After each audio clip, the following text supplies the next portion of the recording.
लिखिए आप लोग, अधातु लिखिए तो देखिए धातु का काम खत्म हो गया था। अच्छा, अधातु का डेफिनेशन आप लोग को पढ़ा दिए थे। चलिए अब लिखिए आप लोग अधातुओं के गुण। टॉपिक लिखिए अधातुओं के गुण। अधातुओं के गुण, इसको हम लोग कहते हैं प्रॉपर्टीज ऑफ, लिखिए प्रॉपर्टीज ऑफ नॉन मेटल्स। लिखो प्रॉपर्टीज ऑफ नॉन मेटल्स, अधातुओं के गुण। फटाफट लिखिए आप लोग, प्रॉपर्टीज ऑफ नॉन मेटल्स, अधातुओं के गुण। इसको लिखने के बाद तब नीचे में लिखिएगा भौतिक गुण, यानी कि अधातुओं के भौतिक गुण। इसको हम लोग कहते हैं physical properties. Physical properties, physical properties, physical properties यानी कि धातुओं के गुण। दिखाई पड़ता है? ये जो डिस्टर्ब डालता है, ये जो कैमरा डिस्टर्ब डालता है। तो लिखिए धातुओं के गुण लिखिए तो थोड़ा सा साइड हो जाइए अगर दिक्कत करता है तो। ऐसे आज खाली हम गमते हैं, ठीक है? मतलब क्या बोलता है उसको, ट्राई करते हैं, कोशिश कर रहे हैं।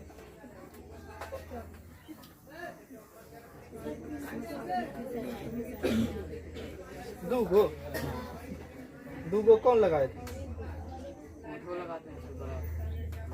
ये तो बड़ा, इसको कहाँ लगाता है?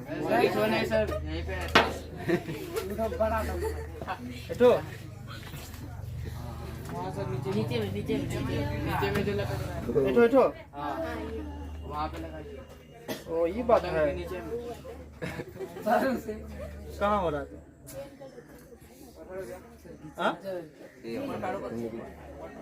यही तो ना रे, ऐसे ना। बटन के नीचे। ओ अच्छा, इठो ऑन करेंगे तब ना रिकॉर्ड होगा। तो कहाँ लगाएंगे रे? वहाँ से बटन के नीचे।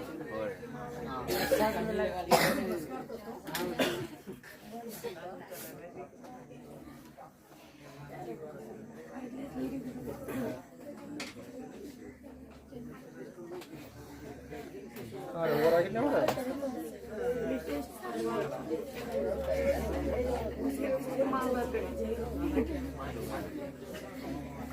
कहाँ हो रहा है?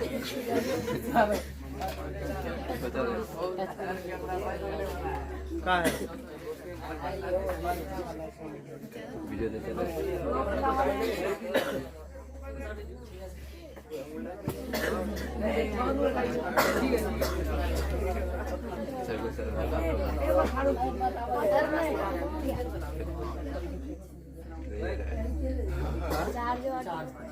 चार्ज है ना,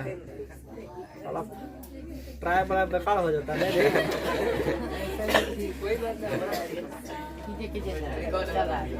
चलिए कोई बात नहीं। चलिए इसको लिखे आप लोग, भौतिक गुण लिखे। चलिए इसको लिखने के बाद नीचे में लिखिए 1 नंबर में, रोमन में लिखिए, रोमन में 1 नंबर में लिखिए भौतिक अवस्था। भौतिक अवस्था, इसको हम लोग कहते हैं फिजिकल स्टेट। फिजिकल स्टेट लेकर भौतिक अवस्था लिख के भेज दीजिए आप लोग। लिखे भौतिक अवस्था यानी कि फिजिकल स्टेट। लिखे भौतिक अवस्था, लिखे फिजिकल स्टेट।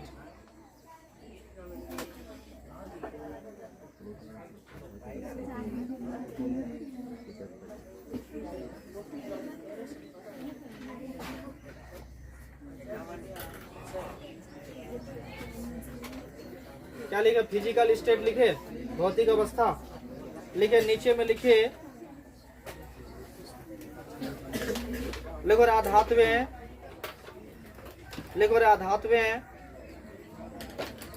आधात्वे सामान्य ताप पर, आधात्वे सामान्य ताप पर लिखे, आधात्वे सामान्य ताप पर ब्रोमीन को छोड़कर, अधातुएं सामान्य ताप पर ब्रोमीन को छोड़कर अधातुएं सामान्य ताप पर ब्रोमीन को छोड़कर ठोस एवं गैस के रूप में पाई जाती है। ठोस एवं गैस के रूप में पाई जाती है। लेकर ठोस एवं गैस के रूप में पाई जाती है ना। ठोस एवं गैस के रूप में पाई जाती है। Full stop. पाई जाती है। Full stop. चलिए जिस ठोस एवं गैस के क्या लिखा है? ठोस एवं गैस के रूप में पाई जाती है। Full stop. यहाँ देखिए तुम लोग को पढ़ाए थे, देखिए आप लोग को पढ़ाए थे कि जैसे जो भी आपका धातु है, यहाँ देखिए जैसे में देखिए, अच्छा बताइए आप लोग, अधातुएं जितनी भी अधातुएं हैं केवल ब्रोमीन को छोड़कर, जैसे मान लेते हैं कार्बन, क्या रे, यहाँ देखिए कार्बन, जैसे हम लोग बोलते हैं सल्फर, क्या बोलेंगे हम लोग? सल्फर। कार्बन बोलेंगे, सल्फर बोलेंगे। उसके बाद देखिए फास्फोरस बोलेंगे। फास्फोरस लिखिए, जैसे में लिखिए आप लोग, फास्फोरस कमा आयोडीन, आयोडीन, कार्बन कमा सल्फर कमा फास्फोरस कमा आयोडीन। आयोडीन ये किस अवस्था में पाए जाते हैं? ठोस अवस्था में। ये तुम्हारा ठोस अवस्था में, ठोस अवस्था में पाए जाते हैं। ठोस अवस्था में पाए जाते हैं। Full stop. और नीचे देखिए आप लोग को पढ़ाए थे ब्रोमीन के बारे में। किसके बारे में? ब्रोमीन। तो बताइए ब्रोमीन जो है वो किस अवस्था में पाए जाते हैं? ये पाए जाते हैं द्रव अवस्था में। किस अवस्था में पाए जाते हैं? द्रव अवस्था में पाए जाते हैं।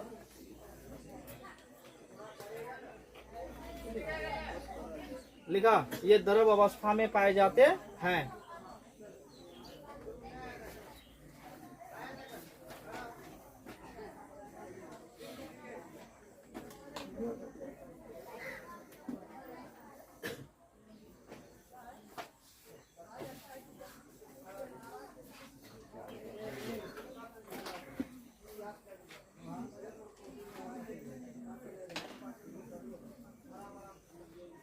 लिख लिए, ये द्रव अवस्था में पाए जाते हैं।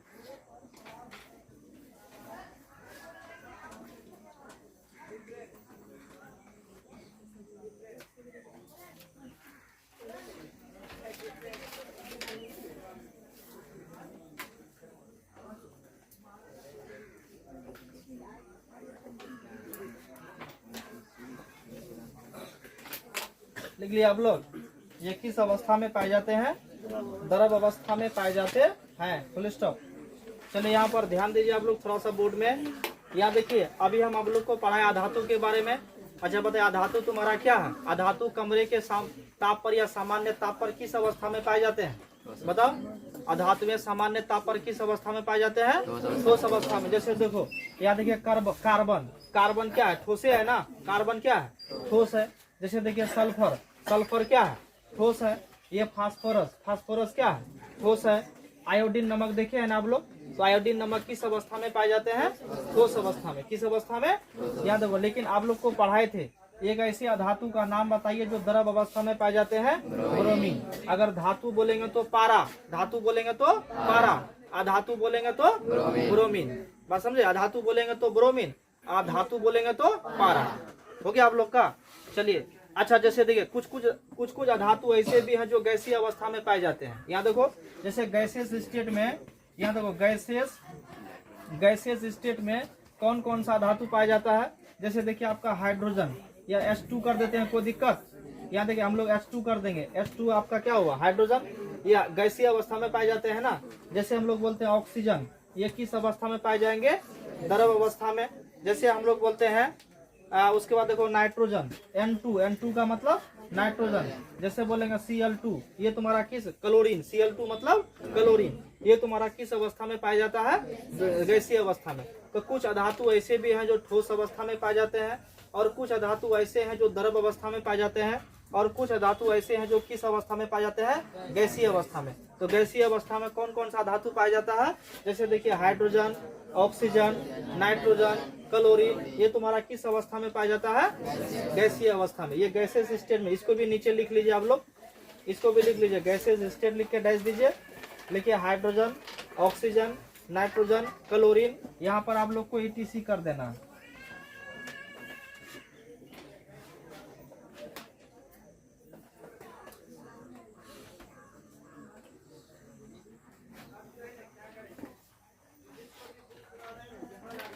गैसेस स्टेट लिख के डैश दीजिए, यहाँ पर लिखिए H2, O2, N2, Cl2, ETC कर दीजिएगा।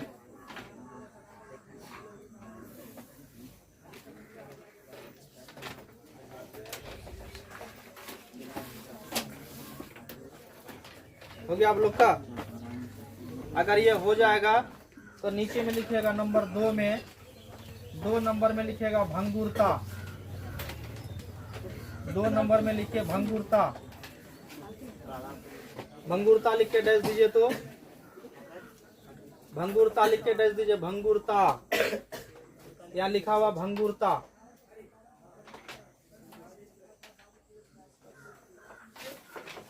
भंगुरता लिख के डैश दिए, चलिए भंगुरता लिख के डैश दिए हैं। देखो अधातुएं प्रायः, ये सब रटना नहीं है, केवल आप लोग को समझना है। देखो अधातुएं प्रायः, अधातुएं प्रायः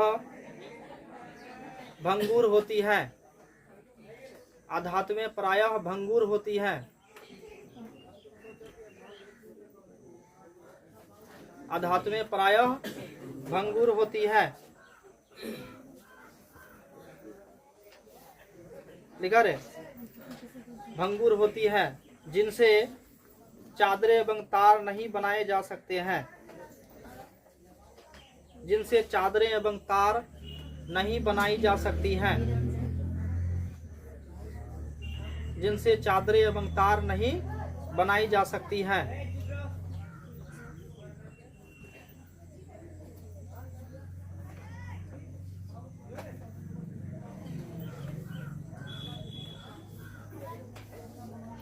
तार नहीं बनाई जा सकती हैं, फुल स्टॉप। इसलिए इनमें आघात वर्धनीयता और तन्यता, इसलिए इनमें आघात वर्धनीयता और तन्यता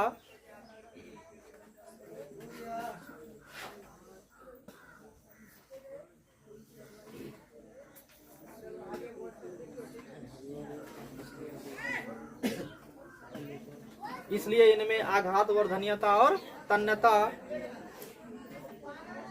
लिखे, इसलिए इनमें आघात वर्धनीयता और तन्यता नहीं होती है, नहीं होती है।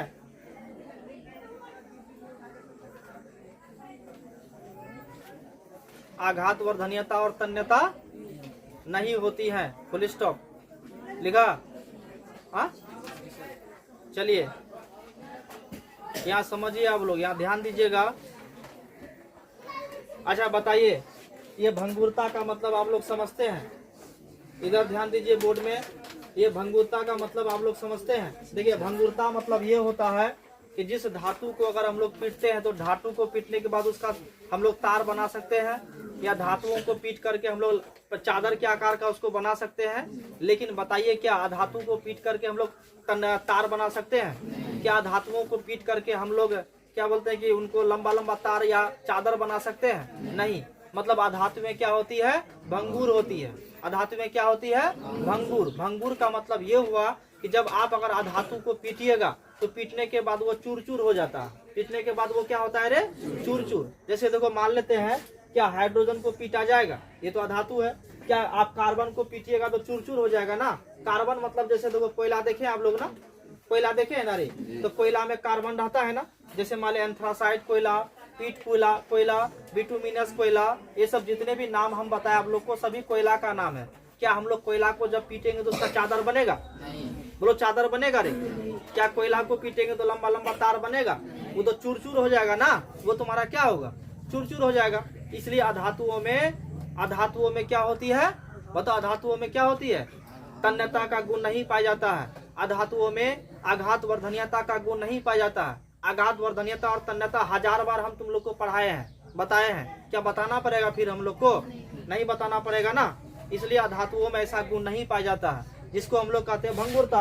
अच्छा, धातु को जब हथौड़े से पीटेंगे, पीटने पर क्या उसका लंबा लंबा तार बनेगा, क्या चादर बनेगा, चादर क्या आकार का बनेगा। लेकिन अगर धातु को हम लोग अगर पीट देंगे, सोना को, लोहा को, चांदी को जब हम लोग पीटेंगे तो पीटने पर क्या होगा बताओ तो? उसको हम लोग चादर के आकार का बना सकते हैं।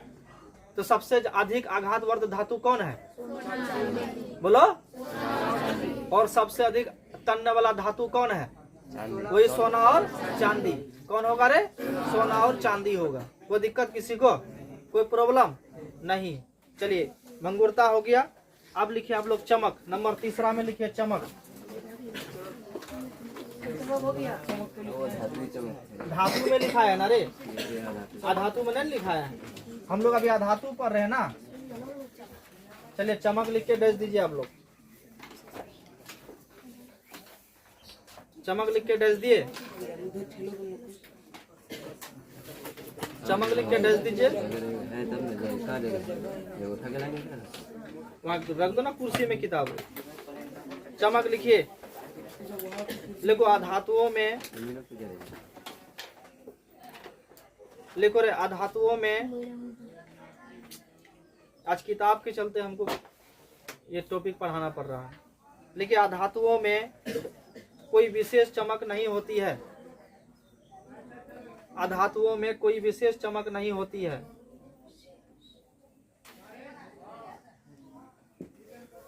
लिखे, अधातुओं में कोई विशेष चमक नहीं होती है। लिखा रहे अधातुओं में कोई विशेष चमक नहीं होती है। Full stop. लिख लिया ना, अधातुओं में कोई विशेष चमक नहीं होती है। जैसे देखिए, अच्छा बताइए, लेकिन अपवाद में है। तुम लोग को पढ़ाए थे, क्या पढ़ाए थे आप लोग को? अपवाद में देखिए तुम लोग को पढ़ाए थे ग्रेफाइट के बारे में। बोलो, ग्रेफाइट पढ़ाए थे। उसके बाद आप लोग को आयोडीन पढ़ाए थे। बोलो, पढ़ाए थे कि नहीं पढ़ाए थे? तो देखो इसमें क्या होती है, इसमें चमक होती है। हम जानते हैं कि अधातुओं में चमक नहीं होती है। हम क्या जानते हैं रे? अधातुओं में चमक नहीं होती है। लेकिन एक ऐसी अधातु का नाम बताइए जिसमें चमक होती है, ग्रेफाइट और आयोडीन। क्या आयोडीन नमक में चमक नहीं होता है? तुम लोग जो खाने वाला नमक को, टाटा नमक या कोई भी नमक, खाने वाला नमक को खरीद के लाइएगा, देखना पूरा देखने में चमकीला टाइप का लगता है कि नहीं लगता? तो अधातुओं में क्या होती है? चमक होती है। लेकिन सॉरी, अधातुओं में चमक नहीं होता। अधातुओं में चमक, हाँ, लेकिन कौन ऐसा धातु है जिसमें चमक होती है? ग्रेफाइट और आयोडीन। ये क्वेश्चन पूरे चैप्टर में सताएगा तुम लोग को। मतलब हमेशा ग्रेफाइट का यूज होगा। चलिए, हो गया ना आप लोग का? अब लिखिए नंबर 4 में ऊष्मा एवं विद्युत चालकता। लिखिए चौथा में लिखिए आप लोग, चौथा में लिखिए ऊष्मा एवं विद्युत चालकता। इसको लिख के डैश दीजिए। ऊष्मा, इस सब का इंग्लिश पहले लिखा दिया। हीट एंड इलेक्ट्रोकंडक्टिविटी बोलते हैं इसको। हीट एंड इलेक्ट्रोकंडक्टिविटी, ऊष्मा एवं विद्युत चालकता।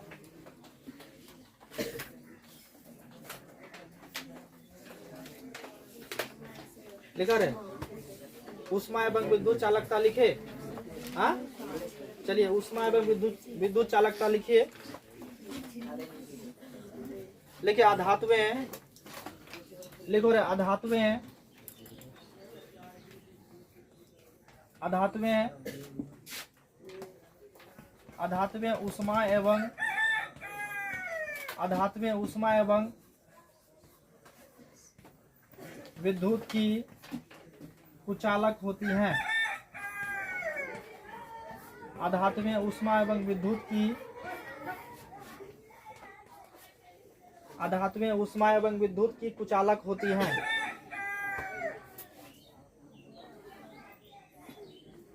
लिखा रे, अधातुएं ऊष्मा एवं विद्युत की कुचालक होती हैं।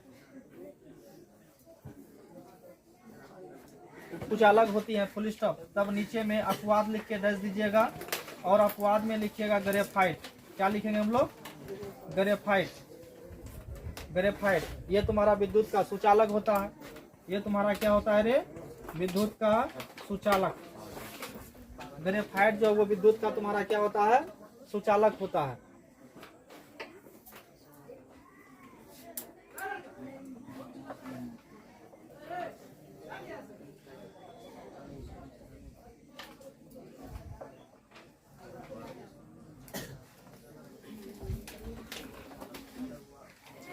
हो गया?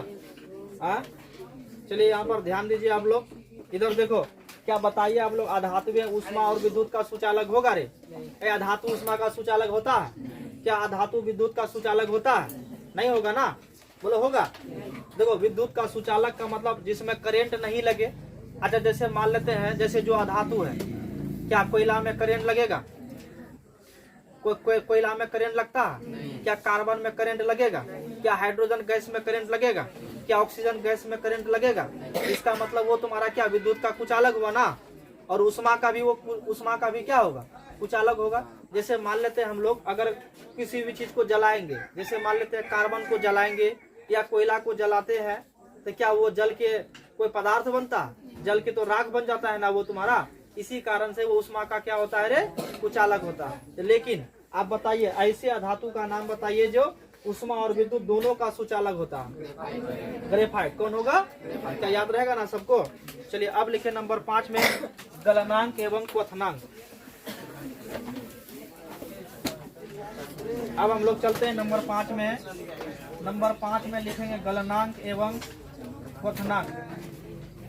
गलनांक एवं क्वथनांक। लिखिए इसको, गलनांक एवं क्वथनांक लिखकर डैश दीजिए। क्या काटी है रे? लिखो गलनांक एवं क्वथनांक लिख के डैश दीजिए। तो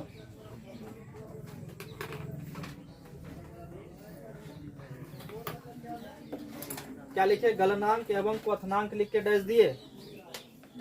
इसको बोलते हैं melting and boiling point. English आप लोग को पहले लिखा चुके हैं, बार बार इंग्लिश नहीं लिखाएंगे। देखो अधातुएं प्रायः, रुको, देखो अधातुओं के गलनांक एवं क्वथनांक। लिखो अधातुओं के गलनांक एवं क्वथनांक। अधातुओं के गलनांक एवं क्वथनांक। अधातुओं के गलनांक एवं क्वथनांक। क्या लिखे? अधातुओं के गलनांक एवं क्वथनांक निम्न होते हैं। अधातुओं के गलनांक एवं क्वथनांक निम्न होते हैं। लिखा रे? अधातुओं के गलनांक एवं क्वथनांक निम्न होते हैं। लिख लिए? अधातुओं के गलनांक एवं क्वथनांक निम्न होते हैं। Full stop. याद रखो। नीचे में लिखिए अपवाद में लिखिए ग्रेफाइट। नीचे में लिखिए अपवाद में लिखिएगा ग्रेफाइट। ग्रेफाइट बोले ना, ग्रेफाइट पूरे क्लास में आपको चर्चा होगा। ग्रेफाइट जो है इसका गलनांक और क्वथनांक, ये इसका गलनांक और क्वथनांक क्या होता है रे? उच्च होता है। यहाँ ब्रैकेट में कर दिए उच्च, समझ जाएगा ना। ब्रैकेट में कर दो उच्च। ब्रैकेट में क्या कर देंगे हम लोग रे? उच्च कर देंगे।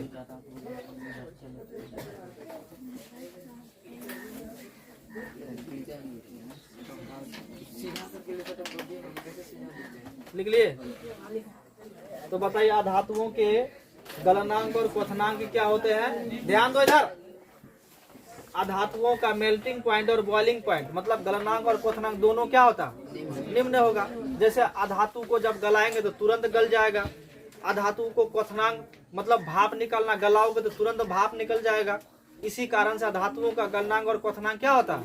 निम्न होता है। हाँ, लेकिन एक ऐसे अधातु का नाम बताइए जिनका गलनांक और क्वथनांक उच्च होता है, तो क्या बोलेंगे? ग्रेफाइट। क्या बोलेंगे हम लोग रे? ग्रेफाइट बोलेंगे। अधातुओं के गलनांक और क्वथनांक क्या होता है?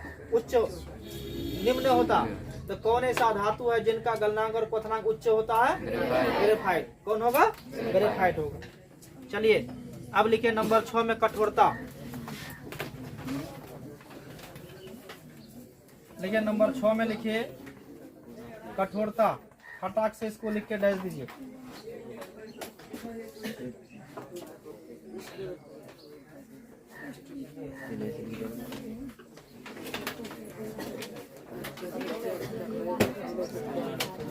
हो गया? हाँ, हो गया ना सबका? लिखिए, लिखो अधात्वे, लिखो रे अधात्वे, लिखो रे अधात्वे, लिखिए अधात्वे, क्या लिखे? अधात्वे मुलायम होती हैं। अधात्वे मुलायम होती हैं। अधात्वे मुलायम होती हैं। Full stop. क्या लिखे? अधात्वे मुलायम होती हैं लिखे। नीचे में लिखो जैसे, नीचे में लिखिए जैसे, जैसे में लिखिए आप लोग सल्फर एवं फास्फोरस। लिखो रे सल्फर एवं फास्फोरस। रिकॉर्ड हो रहा है कि नहीं हो रहा भगवान से? हाँ, हो रहा। लेकिन सल्फर एवं फास्फोरस ये क्या होता है रे? ये आपका होता है मुलायम। ये ऐसी अधातु है जो मुलायम होती है। अधातुएं क्या होती है? मुलायम होती है, जैसे सल्फर, फास्फोरस। लेकिन एक ऐसी अधातु है जिसका नाम है आपका, अपवाद में लिखेंगे, एक ऐसी अधातु है जिसका नाम है आपका हीरा। हीरा ये जो है ये तुम्हारा सर्वाधिक कठोर है। ये आपका क्या है रे? सर्वाधिक कठोर। ये तुम्हारा सर्वाधिक कठोर होता है। बहुत ही ज्यादा ये हार्ड होता है, बहुत ही स्ट्रॉन्ग होता है। इसको लिख लीजिए नीचे में आप लोग, सल्फर एवं फास्फोरस मुलायम होता है। और अपवाद में लिख देंगे हीरा, जो कि सबसे अधिक कठोर पदार्थ है।